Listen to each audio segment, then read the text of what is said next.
That car is junk. CEO laughs at a single-dad janitor's Mustang. Then he starts a $2 billion engine. The parking lot was still half asleep. Early morning light spilled softly over the asphalt, pale and thin, like it hadn't fully decided to show up yet. A low fog hovered near the ground, rolling lazily between rows of cars before slowly lifting, as if the night was reluctant to let go. Most people didn't notice it. Eli Parker did. He noticed everything. He pushed his cleaning cart along the edge of the lot, wheels humming softly, one hand steady on the handle, the other holding a thermos of coffee that had gone lukewarm an hour ago. He'd been on shift since 5. He always was. 44 years old. Broad shoulders from years of physical work. A face that looked older than his age, not from stress exactly, but from responsibility. The kind that settles in quietly and never really leaves. Eli wore the same uniform every day. Gray work pants. Faded blue shirt with facilities stitched over the pocket. Name tag pinned just a little crooked, Eli. Most people never read it. He moved with practiced efficiency, emptying a trash bin here, straightening a cart return there. No rush. No wasted motion. He treated the work with a quiet respect, the same way he treated everything else in his life. Near the far row of parking spaces sat an old car. A 1967 Mustang. Its paint was chipped, the red dulled to something closer to rusted wine. The body showed its age, small dents, worn edges, scars earned over decades. One headlight was newer than the other. The chrome trim had lost its shine years ago. To most people it looked like junk. To Eli it looked like home. He slowed as he passed it, resting a hand briefly on the hood, just for a second. The metal was cool from the night air. "Morning," he murmured quietly, the way someone talks to something they love but don't expect to answer. He kept walking. Eli didn't park close to the building for convenience. He parked there because it was where the shadow fell in the afternoon, keeping the car cooler. He parked there because he'd measured the distance to the bus stop where his son sometimes waited for him. He parked there because it felt right. Simple reasons. Practical reasons. That was Eli. Inside the building, lights were already on. The tech company's glass facade reflected the morning sky, sharp and modern, all clean lines and ambition. The logo sat above the entrance. Sleek, minimalist, expensive. Eli had been cleaning this building for 6 years. He knew which offices stayed late. Which executives drank too much coffee. Which conference rooms hosted tense meetings and which hosted celebrations. He knew who said thank you. He knew who didn't. Most days people walked past him without looking. Conversations didn't pause when he entered a room. Meetings didn't stop when he emptied a trash can. And that was fine. Eli wasn't bitter about it. He'd learned long ago that visibility wasn't the same thing as value. He finished the last row of trash bins and turned back toward the building entrance just as a line of black sedans rolled into the lot. Important day. He recognized the pattern immediately. Executives first. Then guests. Investors. They stepped out of the cars wearing tailored suits, polished shoes that never touched a mop bucket in their lives. Laughter carried easily in the open air, confident, unrestrained. The CEO, Marianne Reeves, emerged from the front doors to greet them. She was sharp, efficient, impressive in the way people often were when they'd never had to question their own authority. Eli had cleaned her office hundreds of times. She'd never once spoken to him. The group began walking together across the lot, mid-conversation, gesturing toward the building, toward the future, toward things that mattered to them. And then one of them stopped. A man in a charcoal suit, silver watch catching the light, pointed toward the far row. "What's that doing here?" The group followed his finger. Toward the Mustang. Eli froze. Just for a moment. The man squinted, then laughed. "Is that thing even allowed on company property?" A few chuckles followed. The CEO glanced over, barely registering the car before smiling. "That," she said lightly, "that's junk." The word landed harder than it needed to. Laughter rippled through the group, easy, unchallenged, comfortable. Eli stood still, hand gripping the handle of his cart. He didn't look at them. He didn't react. He'd heard worse. Another investor shook his head. "Who drives something like that to a place like this?" "Probably someone who doesn't know better," the CEO replied, still smiling. "Or someone who can't afford better." More laughter. Eli exhaled slowly through his nose. Not anger. Not embarrassment. Just acknowledgement. He reached into his pocket, feeling the familiar weight of his keys. The Mustang's key was smooth from years of use, edges softened by time. His phone buzzed. He pulled it out. "Noah. Dad, don't forget today is my science fair. You promised?" Eli smiled. Just a little. Wouldn't miss it, he typed back. He slipped the phone away as a security guard approached him, glancing awkwardly between Eli and the group of executives. Hey Eli, the guard said quietly. Could you move your car? Eli nodded. Sure. The guard hesitated. Maybe park it in the back lot today. Important guests. Yeah, Eli said calmly. I understand. The guard gave him a grateful look and stepped away. Eli began walking toward the Mustang. Behind him, the investors were still talking. Does it even run? Someone asked. Probably held together with duct tape, another replied. The CEO added with a tone that sounded kind on the surface. Nice hobby though. We appreciate employees with hobbies. Eli didn't turn around. He reached the driver's side door and unlocked it. That's when he heard a familiar voice. Dad. Eli turned. Noah stood a few steps away, backpack slung over one shoulder, hair slightly messy, eyes bright with curiosity. He was 10 years old and perpetually in motion, like his brain was always running a little faster than the rest of the world. Hey buddy, Eli said.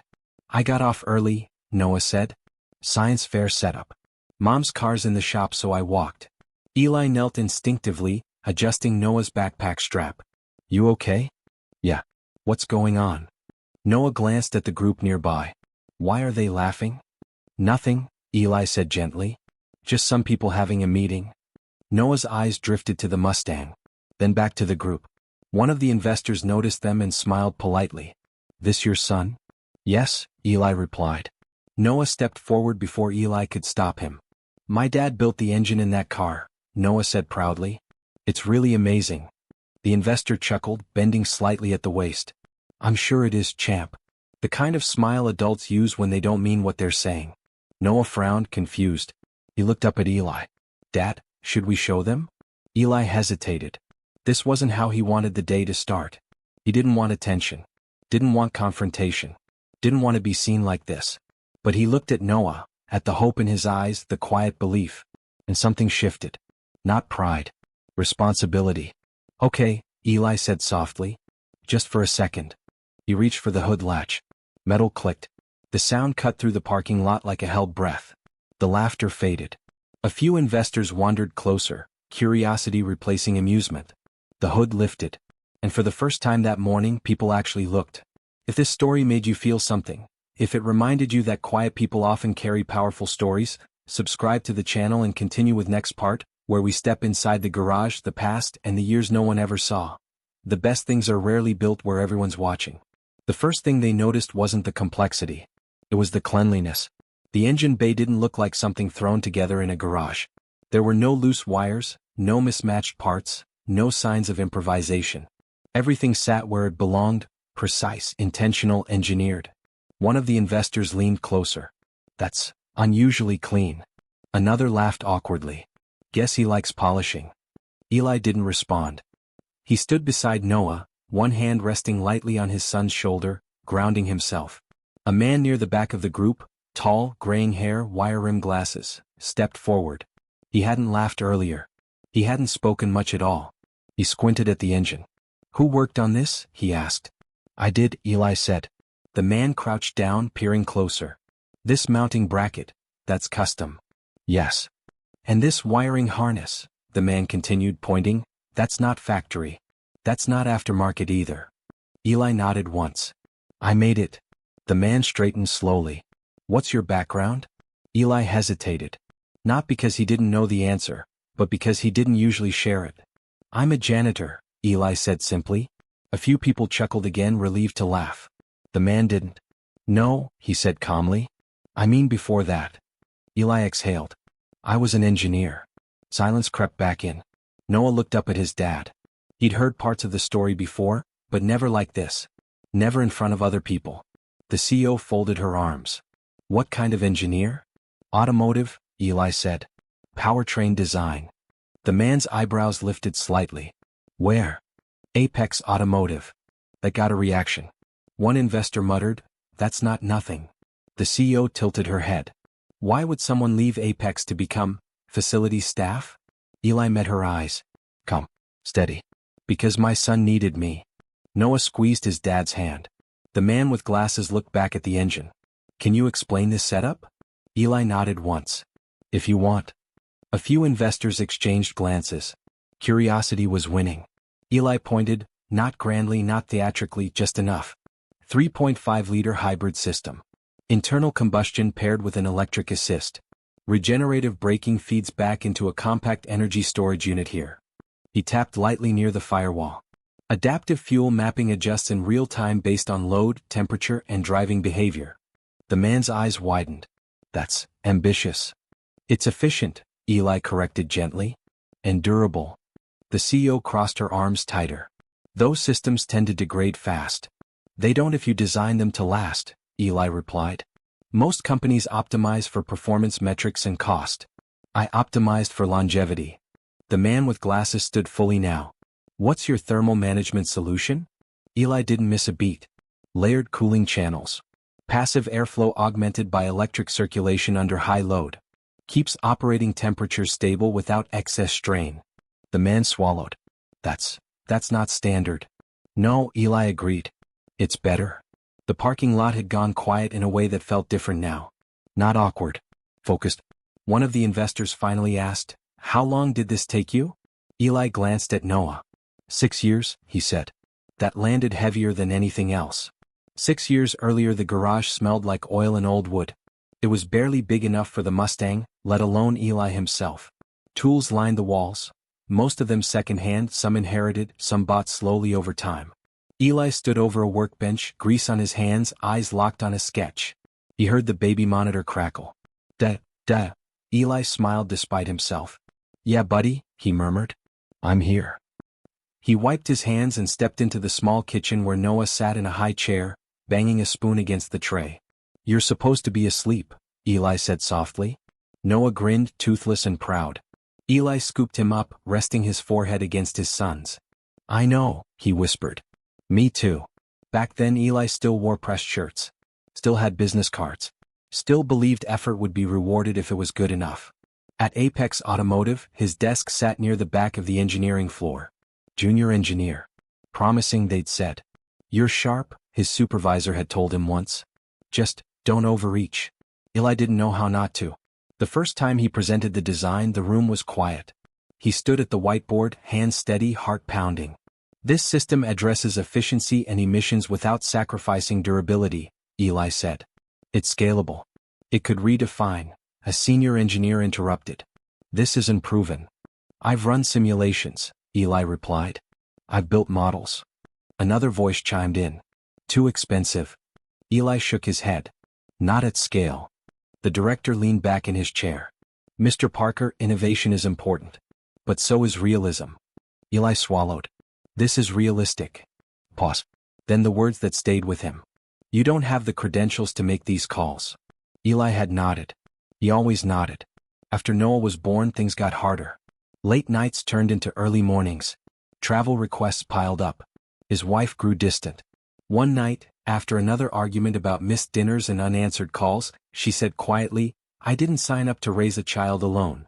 I'm trying, Eli said. I'm doing everything I can. She shook her head. It's not enough. She left when Noah was 2. Eli didn't talk about it much after that. He just adjusted. Quit Apex 6 months later. Took the janitorial job because it paid steadily and ended at 5. People thought he'd failed. Eli knew he'd chosen. Every night after Noah fell asleep, Eli went to the garage. He worked in silence. He worked when his hands were sore. When his back ached. When doubt crept in late and quiet. Sometimes he'd stare at the engine block and whisper, You're not crazy. This works. Sometimes he'd argue with himself out loud. No one's ever going to see this. Doesn't matter. You could stop. I won't. Noah grew up watching from the doorway. What are you building? He'd ask. A better engine, Eli would say. Why? So cars don't hurt the air so much. Noah would nod seriously. That's good. That was enough. Back to the parking lot, one of the investors cleared his throat. You built this alone? Eli nodded. Mostly. And you never told anyone? The CEO asked. Eli shrugged. No one asked. The man with glasses finally extended his hand. Marcus Chin. Eli shook it. Eli Parker. Marcus's grip tightened slightly. I specialize in propulsion systems. Eli nodded again. Marcus pulled out his phone, scrolling rapidly. Do you mind if I? He gestured toward the engine. Go ahead. Marcus compared schematics on his screen to what sat in front of him. His face changed. Slowly. Marianne, he said quietly. The CEO stepped closer. What? This architecture, Marcus said. I've seen it before. The CEO frowned. Where? At Autotech Solutions. The name rippled through the group. They've been in acquisition talks for months, an investor said. Hybrid propulsion tech. Marcus nodded. Valued at over $2 billion. The CEO laughed reflexively. You're saying this janitor? Marcus looked up sharply. I'm saying this engine matches their core design. The laughter died instantly. Eli spoke calmly. I filed the original patent 7 years ago. The CEO stared. You what? It was rejected. Marcus looked back at his phone. Eli Parker, he murmured. The Parker filing. He looked up, eyes wide. You're that Parker. Silence swallowed the parking lot whole. Noah squeezed his dad's hand harder. The CEO's voice came out thin. Why didn't you say something? Eli looked at her. You laughed at my car. She had no answer. Eli closed the hood gently. I need to take my son to his science fair. He opened the driver's door. The investor stepped back instinctively, like the space around the Mustang had changed. Because it had. Noah climbed in, eyes shining. As Eli started the engine, the sound was smooth, controlled, confident, not loud, certain. They drove away without another word. If you've ever built something quietly, if you've ever been underestimated, if you believe real talent doesn't need permission, subscribe to the channel and continue with next part, where the world catches up to what was built in silence, and power finally shifts. The Mustang disappeared at the end of the parking lot, its sound fading into the city like it had never been there at all. No one moved. No one spoke. The fog had fully lifted now, sunlight reflecting off polished cars and glass walls, but the atmosphere felt heavier than before, like something important had just slipped through their fingers. Marianne Reeves was the first to exhale. That was, she started then stopped. That was unexpected. Dr. Marcus Chin didn't take his eyes off the empty space where the car had been. Unexpected, he repeated quietly, is one word for it. An investor shifted uncomfortably. Marcus, you're sure about what you saw? Marcus turned slowly. I am not given to uncertainty when it comes to propulsion architecture. Another investor frowned. But he said he was a janitor. Yes, Marcus replied. And you said his car was junk. The words landed flat and sharp. No one laughed. The CEO straightened. Let's go inside. They moved into the building, but the energy was different now. Conversations were hushed. Eyes darted. Phones came out discreetly. The conference room filled quickly. Glass walls. Long table. Bottled water untouched. Marianne stood at the head. Marcus, she said, I need you to explain clearly what just happened. Marcus nodded and connected his laptop to the screen. The first slide appeared, Hybrid Propulsion Patent Overview. This, Marcus said, is the core design Autotech Solutions has been shopping for acquisition. A few investors leaned forward. They've claimed independent development, Marcus continued. But the architecture, especially the adaptive fuel mapping and regenerative loop, matches an older filing. He clicked again. Patent filing, Parker, 7 years prior silence. One of the board members squinted. Is that? Yes, Marcus said. Eli Parker. The janitor. Marianne sank into her chair. You're telling me, she said slowly, that the man I just mocked built the engine everyone in this room wants? Marcus didn't soften it. Yes. A CFO spoke up. If his filing predates Autotech's, then their patent is vulnerable, Marcus said. And his is extremely valuable. How valuable? Someone asked. Marcus didn't hesitate. Conservatively? $2.3 billion. The room went dead quiet. Someone let out a low whistle. Marianne rubbed her temples. Why would he be working here as a janitor? Marcus paused. Did you ask him? No one answered. That afternoon Eli stood in the school gym, surrounded by trifold poster boards and excited chatter. Noah bounced on his heels beside a table labeled, The Future of Clean Engines by Noah Parker. The model engine sat proudly in the center.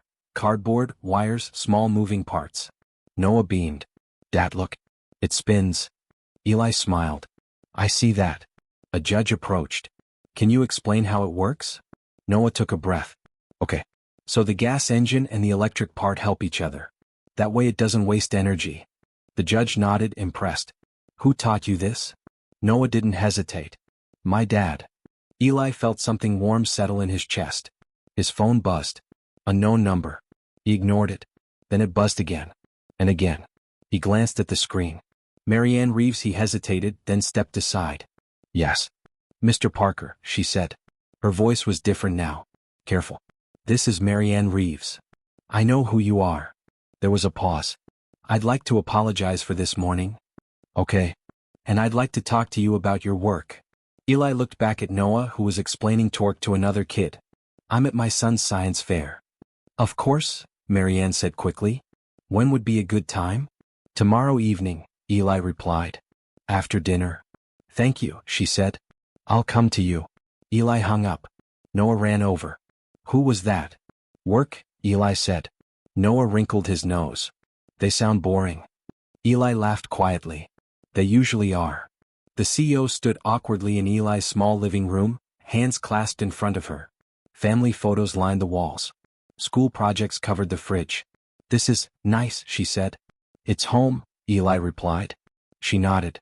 I owe you an apology. Not just for today. For how our company treats people like you. Eli leaned against the counter.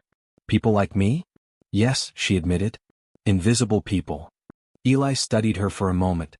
You didn't see me because you didn't look. She swallowed. You're right. She took a breath.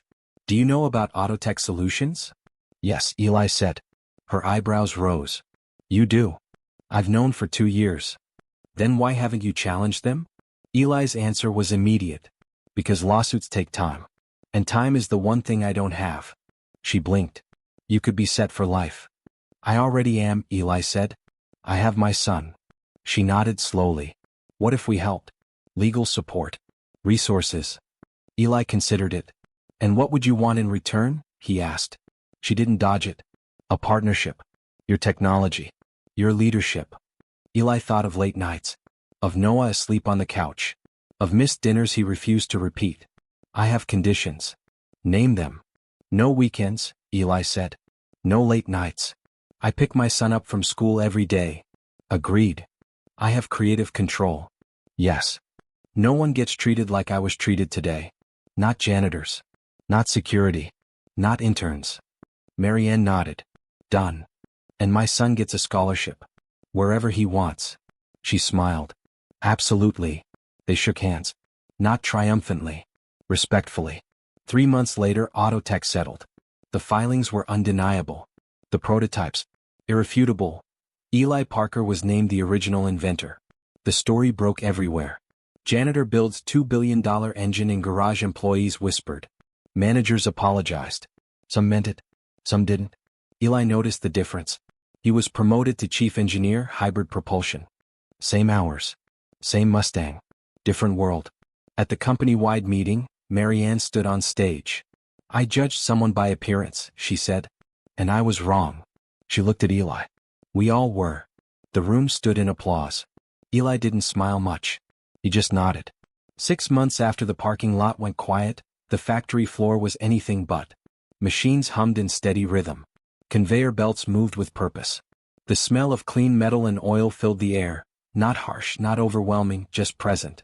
Workers in safety vests and helmets moved between stations, calling out numbers, checking readouts, nodding to one another. At the center of it all sat the engine. Not the Mustang. A production model now. Streamlined. Efficient. Designed to last. A banner hung above the line. Parker Hybrid Propulsion. First production run. Eli stood off to the side, hands in his pockets. He wore the same posture he always had. Calm. Observant. Grounded. Noah stood next to him in an oversized suit, tie slightly crooked, eyes wide. Dad, Noah whispered, that's really yours? Eli smiled faintly. It's ours. Noah watched as the engine rolled past, technicians inspecting it with care. They're being really careful, Noah said. They should be, Eli replied. Details matter. Marianne Reeves stepped up beside them. I'm glad you both came, she said. Noah nodded politely. Thank you for inviting us. Marianne smiled. Thank you for forgiving us. Noah looked up at his dad. Eli gave a small nod. Marianne cleared her throat and stepped toward the microphone. Everyone, she said, her voice carrying across the floor, before we begin, there's something I need to say. The machine slowed. Conversations faded. 6 months ago, Marianne would have filled this moment with confidence. Today, her voice carried humility. I laughed at a car, she said. I called it junk. A few heads turned toward Eli. I laughed because I thought I knew what value looked like, she continued. And I was wrong. The room was silent. That car belonged to a janitor, a father, an engineer I didn't bother to see. She gestured toward Eli. This company exists today in its future form because of him, not because of his title but because of his dedication. She paused. And because he chose integrity over ego. Applause followed, but it was slower, more deliberate. Eli nodded once. That was enough. Workers approached Eli one by one. A woman from facilities. Thank you for saying what you said about respect. Security guard. Means a lot, man. Really? A young engineer. I almost quit last year. Your story, it helped. Eli listened more than he spoke. You always mattered, he told them. You just didn't always get seen. One older janitor lingered near the edge of the group. Mr. Parker, he said quietly. Eli, he corrected. The man nodded. Do you have any advice? For someone like me? Eli thought for a moment. Don't confuse your job with your worth, he said. And don't wait for permission to build something you believe in. The man smiled. Thank you. That night, the Mustang sat in the garage unchanged. Same chipped paint. Same worn body. Noah ran his hand along the hood. You could fix it now. I could, Eli said. Why don't you? Eli leaned against the workbench. Because it reminds me of something. What? That people didn't see what mattered. And that didn't change the truth. Noah nodded slowly. So, the car was never junk. Eli smiled. Exactly. They sat together, sketching ideas on scrap paper. What should we build next? Noah asked. Eli shrugged. Something useful. 1 year later, the Science Museum was packed. Families moved through exhibits, reading plaques, pointing, whispering. At the center of the main hall stood a familiar shape. A hybrid engine. Under glass. The plaque read, the Parker hybrid engine designed and built by Eli Parker, originally developed in a home garage while working as a janitor and raising his son Noah, stood frozen. Dad, he whispered. That's you. Eli nodded. That's us.